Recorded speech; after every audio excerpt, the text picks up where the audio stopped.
Welcome back to the Her Purpose podcast. Today, we are going to look a little bit more at order.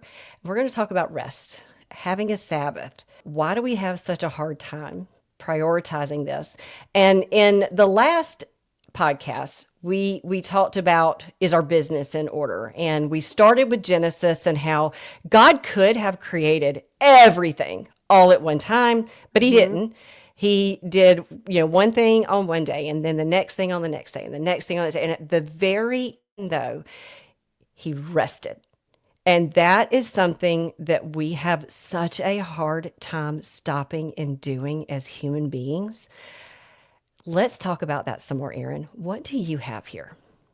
Well, I'm so curious because I was seeing a Christian therapist for a while and she told me um she went somewhere, Jerusalem, somewhere in the Yeah. area, right? The where Jesus walked. And she said that they follow the Sabbath so strictly that they don't even use elevators because she said they don't want to have to like use their finger to push a button. Oh, So wow. that's interesting, right? Right. And I was like, whoa, that's crazy. So there Yeah. are parts of the world who, and I think that's maybe, I think we've got to figure out what God wants for us. And that's pretty religious doctrine, right? Versus Hmm. is that what Jesus and the New Testament? I'm not sure. And I'm not here to talk Right. theology, but Right. I think what I've realized, so, and part of this came out of, so today is Tuesday. And I realized that I'm like, oh my gosh, I haven't been really Sabbathing at all since summer started. And back to the order piece, I've realized I've talked to Darren and my assistant and our kids. I'm like, okay, we have to reorder our entire lives for summer, which we didn't do this year, right? And this is the first summer with God and so much order in my life. And we were just trying to move forward like we didn't have school and we didn't have these other parameters. And what I really realized, especially in summer, is that Sabbath isn't something you squeeze into your week. It's something you have to prepare for all week. Hmm. Meaning, for me, Sabbath begins on a Monday, right? It Hmm. begins with I am big into this calendar. It's called a skylight. It is Yes. making my life infinitely better. I have someone at my house today helping with meal prep. Like, there's just things that I've instituted because what I know, and I mean, I can probably count on two hands the days since I've known God that I feel like we're 100% Sabbath days. And like, think about this. Like, this is when these days were perfect. So, a perfect Sabbath, because I've had a couple to me, and usually they're Sundays for us. Hmm. And again, I'm not going to talk about theological doctrine here. This is just, but God tells us in the seventh day he rested. So that means out of 7 days, one day is a rest day, Right. right? And so for us, Sundays just seem to work. So we get up early enough to have a slow morning and a cup of coffee. We serve, we go to church, we have lunch together as a family. We might nap once, we might Hmm. nap twice. My rule on a Sabbath when I follow it is you cook your own food and you put away your own dishes. So this is kind of Hmm. a clean out the fridge day. And it really is, there are no expectations on my time outside of church, and there's absolutely no work. So, no emails, no contracts. And yes, it is possible because I am in real estate right now, actively not working at all on Sundays. Hmm. And I guess I shouldn't say that with 100%. I would say Right. 98% I'm not working on Sundays, and I'm figuring out a solution for that last Right. 2%. So, can you imagine as a working mom? I'm getting, maybe there's not moms on here, a working woman, whether you're a sister, a wife, whatever the 10 hats are you wear as a woman, if you really had a day of rest, like just think about that in your soul for a second. Like, are you just like, it's so far away, I can't even touch it? Or are you like, oh my gosh, that would change my world? And I'm in the, I believe it will change my world. And I realized hard yesterday. Hmm. Like, I was like, okay, Monday yesterday needs to be my Sabbath. There was some stuff that I Hmm. had to get done because I hadn't prepared a week ahead for my Sabbath, but Right. my body just said no more. I was tired, I was irritable, I was overwhelmed emotionally, physically, all the things. And so, how have you been? Like, what has, we're in very different seasons, right? I have a 10 and a 12-year-old, you're almost an empty nester. So, Hmm. what does Sabbath look like for you historically? Right. Rest, how have you fit that in? When the kids were little, and this is actually something you said everybody has to get their own food. So at some point, I have no idea how old everybody was, but at some point I said, you know what? I am done trying to get dinner together on Sundays. I don't care what you eat. If you want to Mhm. have a bowl of cereal, have a bowl of cereal. Mhm. Make a sandwich. For that matter, have a Pop Tart. I think I did probably say you can't have candy for dinner or you can't have ice cream for dinner. I probably did put some parameters around that. But I mean, a Pop Tart, at least they put vitamins in it. I didn't care. I just didn't want to have to think about that. And still today, I'm still like, I don't cook on Sunday. So that started back, way back, and it was sort of a self-preservation thing. I was just sick of figuring out dinner for everybody Mhm. one all the days of the week. Um, so but then and then even then though, so it part of it was we're going to church, we're going to come home, take a nap, maybe go out by the pool or something. We went back to church in the evening because we had these, they were called community groups, or we called them C groups. And our C group met on Sunday evenings. Well, by the time you got home, you had lunch, you had a nap, you played by the pool for a little bit, you did whatever it is you needed to do to kind of get ready for the week, make sure all the homework is done. It's time to go back to church. Well, where was dinner? Where is dinner going to happen in there? And that's where I said, yeah, y'all are in charge of your own dinner. Mhm. But we just did things we enjoyed on those Sunday afternoons. So our Sabbath was Sunday.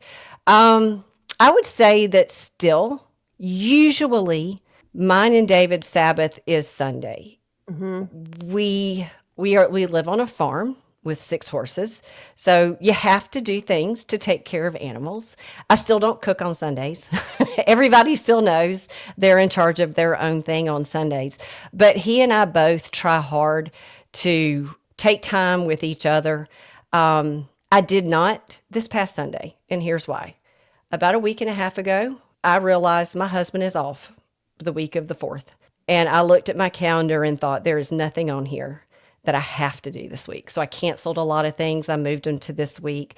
I just changed around my calendar so that I was off most of last week too. So David and I had a lot of sleeping in last week and then getting up and doing a few little piddly things around the house and then going out by the pool for hours at like 3 or 4 o'clock in the afternoon until around 8 o'clock at night. So Mhm. this Sunday, I was like, okay, I I have to do some things this Sunday to get ready for the week. Or Monday morning is going to hit real hard, real fast, and it's going to be real ugly. So I did take time this past Sunday to do some work things to make sure that I was ready for the week. But I'd taken a lot of last week to Mhm. just be off. I think that one of the biggest problems with saying a Sabbath and is that it scares people. What Mhm. well, what am I going to do? How do I do it? What am I going to do? Well, we hear so many stories of what you were saying. It's such a strict thing. I think, I think this is when I read Laura Ingalls Wilder, Little House in the Big Woods, maybe.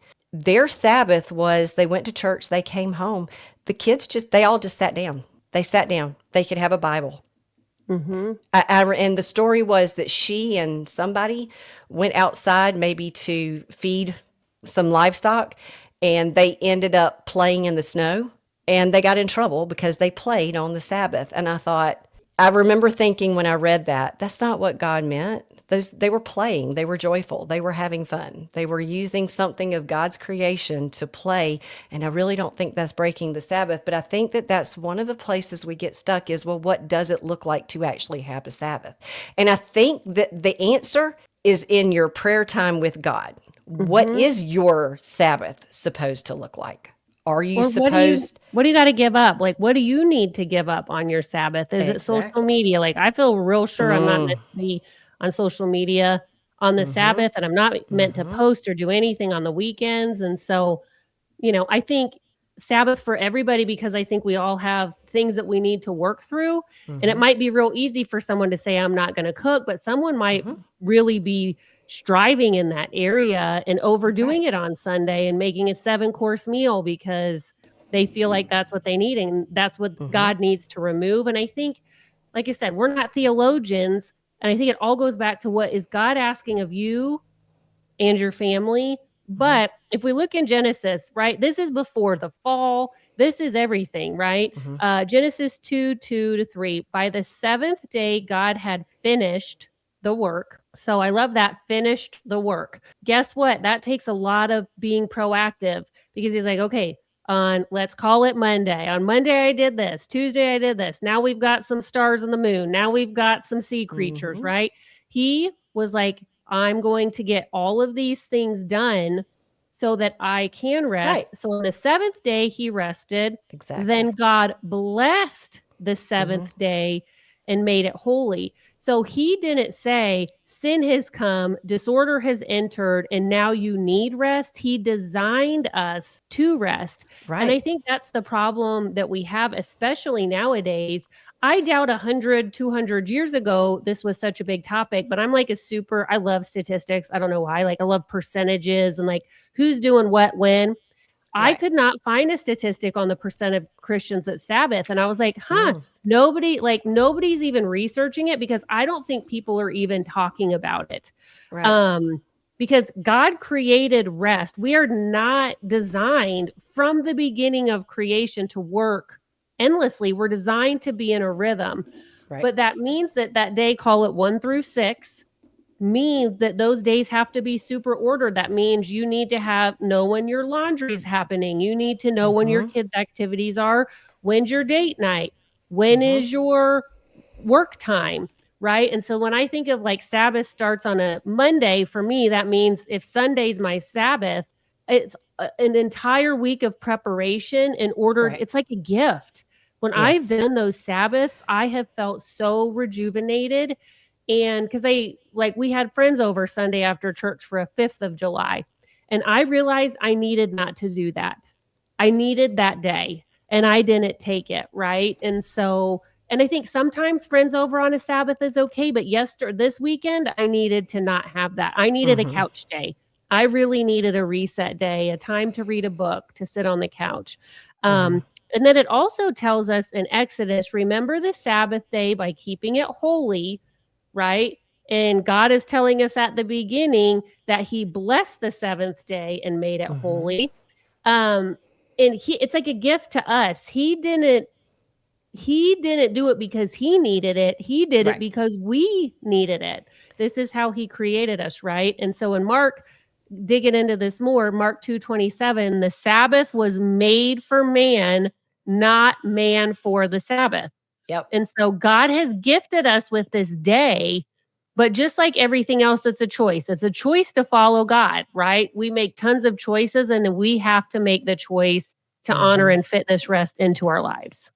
Right. Exactly. And I love that you brought up Mark 2:27. I just looked up Sabbath, and just, that one was the first one that came up. And I don't think I've read that verse 100 times. I know what it Mhm. means, but I don't think I've ever thought of it. The word gift is what was missing in my head, Mhm. is that the Sabbath is a gift from God to us. What any gift from God to us, I think, gosh, why would I not take advantage of that gift? Yes. Because Any gift. because I think so many of us, especially in real estate, and I was very guilty of this, 7 days a week, nights and weekends. We were having a big problem in our life with what we called 3-person family time, because we Mhm. prioritized being home with our kids. We had a nanny, right? So we worked regular hours, but we didn't have childcare nights and weekends. And we prioritized one of us being home, but pretty regularly, one of us was not home.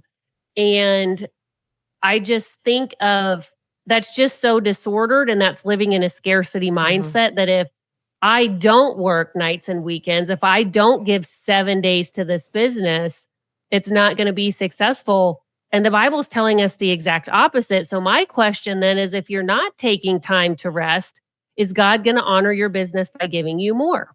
I Right. don't know, right? Because it's a biblical command, right? It's telling us that this is part of our life. And I'm not in the legalistic type of living with God. So I'm Mhm. not saying it has to be Sunday from sun up to sundown. And I know you can get on people with calendars and moon cycles, and all these people can tell you supposedly exactly when this is meant to happen. But I think how I see it is, it's meant to happen once every 7 days. Right. right? And so if There's you're a a nurse and there's a and you're reason in for this, that. and yeah, and Right. there's a reason. And our health relies on it, Mhm. mental health, physical health relies on it. Why are we so sick? Like I think Right. God is like, "Hey, here you go. Right. If you listen to me and the gifts that I'm giving you, and let's look at it as something we get to delight in, and instead of something that we have to do, something that's going to fill up our cup, not something that Mhm. we're pressured to find a space for." And I think it Right. can look different every week. Like I said, maybe it's Sunday by the pool just with David this week. Maybe you Mhm. do have friends over next week because there's Right. capacity for that, and that can still fall within Mhm. Sabbath. I think so many people get lost in the weeds of like what's exactly perfect under God. And are we really ever going to know until we meet him? I don't think so. I think we've got to do our Oh, yeah. very best. And the best way to do that is to stay connected with God and say, hey, what do you want? Like you said, Ruthie, what do you want from me? What does Sabbath look for me and my family in this season? Because, like, I can say, kids, get your own food. Well, somebody's a nursing mom on here and she got to feed her baby Right. on Sabbath, Right. right? So, like, saying I'm not going to cook, well, if you're Yeah. breastfeeding a baby, well, you kind of got to do that, right? So I think Yeah. we've got to be realize there's different seasons of life and it might look Exactly. super different in those seasons. Very And much maybe so. you need a whole week of Sabbath like you just took. Yeah. You know, maybe you're just like, wow, I need an entire rest. And honestly, and I did. I got about halfway through the week and thought, I am no good this week. I mentally, I needed a break from so many things. And there were other things that I needed to put my mental health or my mental thoughts towards that I hadn't because of work. Um, but here's something you said just a minute ago, and it triggered something in my brain. You said something about, what if we don't work on a Sabbath and say we miss a client, and I think this is what you were saying. So we miss a client. Is God going to give us even more work later? Because like maybe we missed that client, but we took the Sabbath, we rested, we accepted that gift. And the next day we ended up with two clients that kind of fixed that one. Right. And that's sort of a way of thinking in Christian circles. And I don't think it's wrong. I can definitely say that and we have some episodes coming up on tithing. Like I can say we tithe and I can see that we are blessed back when we tithe, even in the hardest of times. Um, I was talking with an agent yesterday and he is switching from commercial to residential. I've asked him a few times, are you sure you want to do that? But he's working leads. He's working Zillow leads, I think. And he said, I've got this guy and he's got $125,000 to spend on land, but he's decided he wants to buy this $59,000 piece of land. And, that's not worth my time. But he's already put a lot of time into this guy. There's something that I wonder that I think about is so maybe you take your Sabbath on a Sunday and you don't answer that Zillow phone call and you miss that client. That's a $125,000 buyer who ends up buying the $59,000 stuff. But would it be better for you to have one $500,000 client who buys the $500,000 piece of property versus the four who were $50,000 buyers? Mathematically, I'm not even sure how that comes out with commissions. I would have to sit down with paper, pen, and a calculator. But I think God honors those things. Absolutely. It comes out math and it comes out in a way that almost sounds like a prosperity. Is that the right prosperity gospel? Which I Mm-hmm. don't believe in. Mm-hmm. But in reality, does God give you what you need? Yes. We talked about in the last episode. You got to ask for it. God doesn't necessarily give you what you want. You obey God, you accept that gift, you have your Sabbath. Everything is going to be fine. Well, there's a big trust component there. And I think what I've really been thinking about this is it goes back to the order. And I think in order for us to do this, we have to set up systems and processes. Right. For sure. Right. And so I absolutely agree. But I think that so many of us end up at a Sunday and we haven't been proactive. And so when I think about like practically, ladies, how could you start to fit a Sabbath in? And it might need to Right. just start small. And maybe it's not an entire day yet. Right. Mhm. If you have a bunch of clients you're working with and you've said, I'm going to jump how high, Well, you're going to have to work yourself out of that, right? Oh, You're going to have yes. to institute boundaries in your business. Go back and listen to, time boundaries in your business, because Right. I've been doing a lot with that. And so, like, some stuff that you could ask God is like, okay, what is the one thing that will help me create the most margin this week? Is it your meal planning? Is it your Right. bills being paid? Is it a calendar cleanup? Is it client expectations cleaned up? Is it house tidying? Because I know for me, I've definitely tried to have a Sabbath and I haven't been prepared, and it hasn't been very Sabbathy. And then Right. that almost makes it worse because I wasn't Mhm. prepared. And so, Oh, yeah. because as entrepreneurs, we have this extra level that a lot of people don't have, right? It's a lot easier to Sabbath if you work 9 to 5, Monday through Friday. Right. If you can organize your Saturday, maybe to take care of life things, meal prep and shopping and doing all of these things. But when you are an entrepreneur and your business is a little more flexible, and so something that's really helped me. So one thing that God's really been showing me, and I know, Ruthie, this would be helpful for you because we're wired a lot similarly, but I think a lot of the reasons we don't rest is there's things that we're carrying in our mind that haven't had a place to live. So our mind can't rest. And so I'm going to go back to, I use Meister Task. This has been a game changer for me. And so I have a to-do list every day on Meister Task. So Monday I have a to-do list. Tuesday I put it in progress if I didn't get all my to-dos done. But instead of opening your computer, answering the text, doing the email, whatever the thing is, I've got to deal with inspection. I forgot to call the HVAC guy. Put it somewhere. So you Right. need a system of where things go, because stuff is going to come into your brain, your busy brain, on, let's call it a Sunday if you're trying to have Sabbath. And you need a place like a thought dump. And if nothing else, start that this week, because that takes you 5 seconds, right? Mine's in Meister Task, but I'm building an entire program. If you just need a Google or a Apple Note or a Google Sheet or Doc or whatever you want to do, just start there so you can start that mental rest right away. So on Sunday, just quit doing things that aren't mandatory on a Sunday. Right. HVAC's not working on Sunday. You don't need to leave a voicemail. Usually we don't have Sunday contractual deadlines, right? So like, just start giving yourself, even if you've gotten in this mess of I work 7 days, sun up to sundown, you can start there. And so I think that's a really easy, practical space. But I think back to your point, Ruthie, and back to what the Bible tells us is go to God, because he's going to highlight for you what's the first step, because he wants this for you. And after you've instituted the first step, then the second step, then the third step, because like literally just picture in your head, if you have this day where you don't feel frazzled and you have time and margin and space, that would be worth every ounce of energy putting into what God is showing you that your life and what you need in systems. So on Monday, you're thinking about Sunday. So when Sunday comes here, you can successfully rest. And God has re-showed this, because I was doing pretty dang good. And then summer hit, and I have not had a single Sabbath since my Yeah. kids got out of school. Yeah. And so from a true rest perspective, we've traveled, we've done all these things, but that's also not restful, right? At Right. least how our family travels No. with 10 and a 12-year-old. That is not the word I would use. Travel in itself, I would not say is restful. And I think that's one of the reasons I'm not such a big traveler, is it wears me out. Couple of things though. You said we don't usually have contractual deadlines on a Sunday, and I will say, oh yes, we do. But we've talked about this in a former podcast also, or a previous podcast. Look at that. That's something you can counter back. If somebody sends you an offer when you're the listing agent and it says, hey, we need an answer on this by Sunday at 4 o'clock or 5 o'clock or whatever it is, say, no, not on Sunday, Monday morning at 10 a.m., whatever it needs to be for you.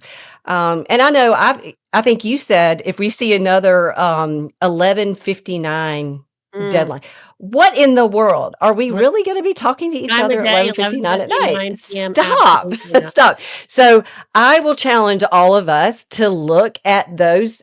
Don't just look at the numbers there that have to do with how much they're going to pay and when they want to close and all those things. We've got to be looking at these deadlines. What day are we closing? I also messed up recently and ended up with a Monday closing when I swore off Monday closings a long time ago. Monday closings and closings the day after a holiday. Equal We work actually, over your holiday. I messed up a few years ago, and this is where I said never again. It was on this house. I was the buyer's agent for myself and my husband, and I made our closing day July the 5th. Mm. That was a bad day. That was Mhm. not a good day, and we had problems. We ended up not closing in the morning. We closed in the afternoon, but still, like that. If I just would have made a few days later, or maybe even the next week, would have been fine. But no, I made it July the 5th. So look at your dates. Be careful of your dates. Be in control of your dates. One thing that I do that helps me, I use the reminder app on my phone. So I don't know what the people who don't have Apple do. But if you have Apple products, then I would encourage you to find the reminder app and learn how to use it because it's really easy. I will go in, say if something comes to me, this happens a lot in church. Um, I will have things come to me in church. Oh, I need to do this. I need to do that. I need to buy this. I need to go here. And so I'll just quickly open my reminder app and I'll set it to go off at 9 a.m. on Monday morning. And I'll just list out all those little things that are coming to my brain. Mhm. And I'll do it all day long. Um, and I was going to tell you something. There was something else about that. Oh, the reminder app. I've got reminders set to go off a year in advance sometimes. I've Mhm. got, I've got a few. I have one that just came to me yesterday. This about fair housing. So I need to go back and I put in the reminder. It says fair housing. And I even wrote a note to myself to tell me where that email is that I need to go back to and look at fair housing. So apparently it's time for me to do fair housing.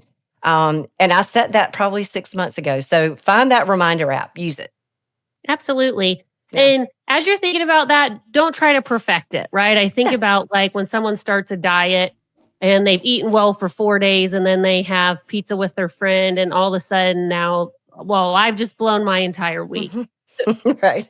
right? This isn't about perfection, but I love this question and this is actually from a friend of mine. Excuse me. She says, "What can I do today that will help my future me actually Oh, rest?" yes. And because this can even just be rest in an evening, like let's say being totally done by 7, like dishes in the dishwasher, you've exercised, you've walked, lunches are packed. Like, what can I do today that will help future me actually rest? Because she's really, really good about following a Sabbath and her health benefits from it. And Yeah. so maybe that's you're going to decide what day is your meal prep day. Maybe this is like my thing. I've just said, Darren, I need you to take my car and fill it up with gas every Saturday. I don't care if it needs gas because I don't know why I end up places without gas so often. Right? So, like, what is go back and listen to the friction list. What is a point of friction and create a system around it? Because my prayer for you is what if one day a week, ladies, you didn't have to perform, you didn't have to produce, you didn't have to clean, you didn't have to answer to anyone, but you could just enjoy the gift that is a day of rest.